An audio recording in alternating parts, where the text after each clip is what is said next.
अकबर को शिकार का बहुत शौक था। वे किसी भी तरह शिकार के लिए समय निकाल ही लेते थे। बाद में वे अपने समय के बहुत ही अच्छे घुड़सवार और शिकारी भी कहलाए। एक बार राजा अकबर शिकार के लिए निकले। घोड़े पर सरपट दौड़ते हुए उन्हें पता ही नहीं चला और केवल कुछ सिपाहियों को छोड़कर बाकी सेना पीछे रह गई।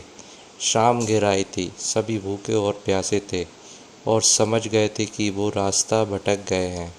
राजा को समझ नहीं आ रहा था कि वह किस तरफ जाए। कुछ दूर जाने पर उन्हें एक तिराहा नजर आया। राजा बहुत खुश हुए। चलो, अब तो किसी तरह वे अपनी राजधानी पहुंच ही जाएंगे, लेकिन जाएं तो जाएं किस तरफ? राजा उलझन में थे। वे सभी सोच में थे, किंतु कोई युक्ति नहीं सूझ रही थी। तभी उन्होंने देखा कि एक लड़का उन्हें सड़क के किनारे खड़ा खड़ा घूर रहा है। सैनिकों ने यह देखा तो उसे पकड़कर राजा के सामने पेश किया। राजा ने कड़कती आवाज़ में पूछा, ए लड़के, आगरा के लिए कौन सी सड़क जाती है?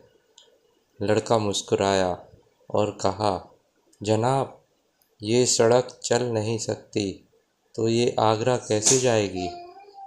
महाराज, जाना तो आपको ही पड़ेगा। और यह कहकर वह खिलखिलाकर हंस पड़ा। सभी सैनिक मौन खड़े थे।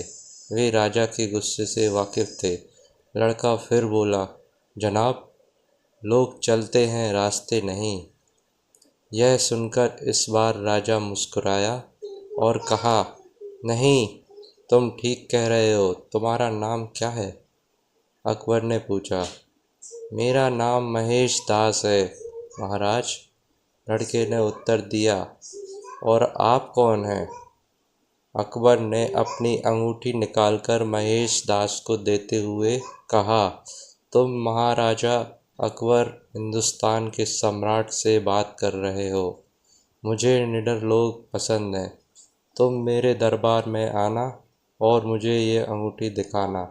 ये अंगूठी देखकर मैं तुम्हें पहचान लूँगा। अब तुम मुझे बताओ कि मैं किस रास्ते पर चलूँ ताकि मैं आगरा पहुँच जाऊँ। महेश दास ने सिर झुकाकर आगरा का रास्ता बताया और जाते हुए हिंदुस्तान के सम्राट को देखता रहा।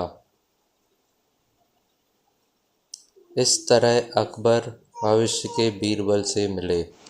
अगर आपको भी ये कहानी अच्छी लगी है तो प्लीज़ लाइक करें और आगे भी ऐसे ही मज़ेदार कहानियों के लिए हमें सब्सक्राइब करें। धन्यवाद।